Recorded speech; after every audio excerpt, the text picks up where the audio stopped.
Doctor Strange is the newest Marvel Cinematic Universe movie, and I saw this during the weekend, but I wanted to process this movie a little bit because going out of it, I knew it was good. I mean, I liked it. I just had to figure out, like, for a little bit as to how much I liked it. It's certainly not as fantastic and awesome as Civil War, or Winter Soldier, but luckily it's nowhere near as bad as Thor: The Dark World, which is, in my opinion, the worst of the Marvel Cinematic Universe movies. Let me talk about the positives of this movie first.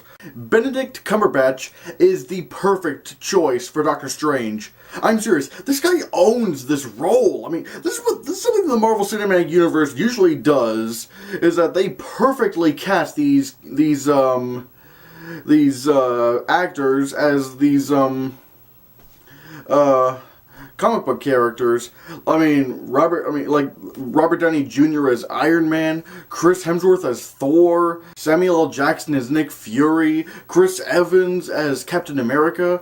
I'm serious, the Marvel Cinematic Universe is pretty solid when it comes to casting their characters, and Doctor Strange is no exception. Everybody else does a pretty good performance as well, especially Tilda Swinton, who, I guess, the Ancient One wasn't a Celtic woman in the comics like he was in reality a Tibetan man.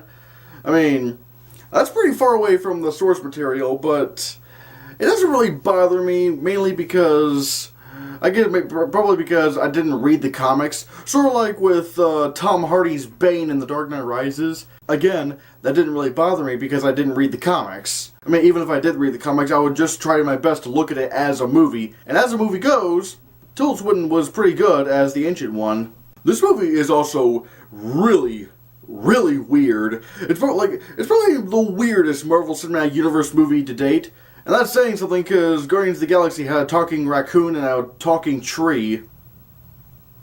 But what everyone's telling you is completely true when the Ancient One puts her thumb on Strange's forehead and he just trips balls. I'm telling you, it's all legitimate. It's weird. I'm still convinced the people put something in my drink. And around the end, like, sort of the final confrontation against the villain, it's really, really funny. And I ate that up.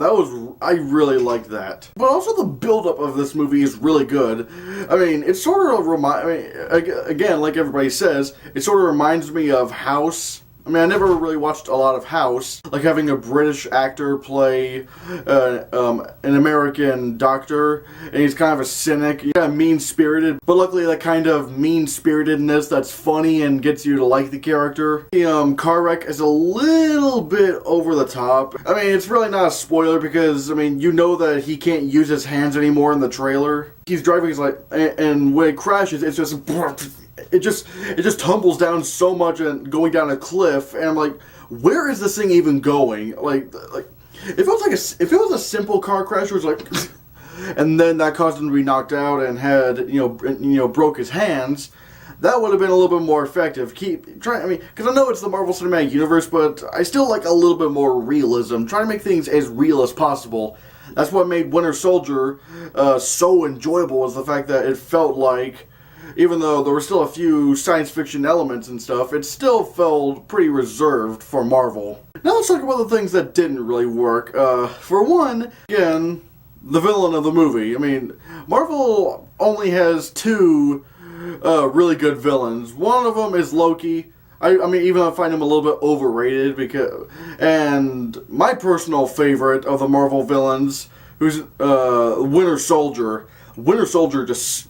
Oh my god, Winter Soldier that guy scared me. But the villain in this movie, played by Mads Mikkelsen, he does a really good performance, but I don't get the motive. Like I said, the Marvel Cinematic Universe is kind of weak with their villains. I mean, even with Iron Man, the villain movie was kind of weak and kind of generic. And let's talk about something that I'm still having to process, and that's the visual effects of the movie. They're not terrible, but I mean, and I won't even say they're bad, but it is noticeable whenever they're using CGI. Like people are saying that the visual effects in this movie are on par with Inception. I mean, I would not go that far. not at all. I mean, the visual effects in this movie were convincing enough, but Inception just blew my mind. I mean, the scene where Paris is folding in on itself, again, blew my mind. I just couldn't believe what I was watching. I mean, in a good way, because it looks so real. And also the hallway fight scene in Inception, again, blew my mind. It's just amazing to see how they did that. Now, of course, for that scene, like the hallway scene, they didn't use CGI. They used actual rotating sets. But in this movie, whenever things are twisting around and people are jumping up onto walls or ceilings or the sides of buildings, I can tell they're using a CGI person because it moves like a CGI person. And I know I have this thing where practical effects can be just as overused as CGI. Like, that was my problem with Spider-Man, with the action in Spider-Man 1 and the first few X-Men movies, was because they didn't use any CGI to add a lot of variety, and whenever they did use CGI, it looked pretty terrible. And that's the thing with this. I don't mind if they were going to use CGI, but I needed it to feel more real. They should have probably tweaked up the visual effects, because, like I said, Inception happened in 2010. That was 6 years ago. So, I mean, that movie blew my mind when it came to visual effects. Some of the most flawless CGI I've ever seen. Doctor Strange, however, again, not terrible visual effects, probably wouldn't even say bad visual effects, but they really could have worked up on that. They really could have tweaked the visual effects more to make it feel more realistic, and maybe have a little bit of variety with having real people doing some stunts, like having, I don't know, just somehow using some of the techniques that Christopher Nolan did with Inception to make the visual effects seem a little bit more convincing. And as with most Marvel Cinematic Universe movies, there's a mid-credits scene and an end-credits scene. For me, the mid-credits scene was the better one, because, I mean, it was, not only was it really funny, but I'm not going to say what it is, but once you see it, you're like, wait, is this actually going to connect with a future Marvel Cinematic Universe movie? Like, are they actually going to do that? Who knows? I'm not exactly sure, but I'm excited. Overall, this is a pretty good Marvel Cinematic Universe movie. Is it as good as Civil War or Winter Soldier? No. If I ever change my mind on my rating, I'll probably give like an updated thoughts thing, or I'll probably, put it in the description as to what my new rating would be and give a brief explanation.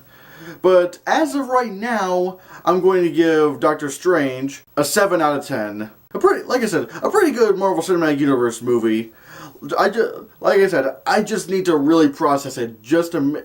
I'm still trying to process it, and like I said, if I change my mind on the rating, I'll put it in the description, because I want my thoughts to be as accurate as possible. So, what did you think of Doctor Strange? And where would it rank among the Marvel Cinematic Universe for you? Let me know in the comments, and if you want to see more, click this.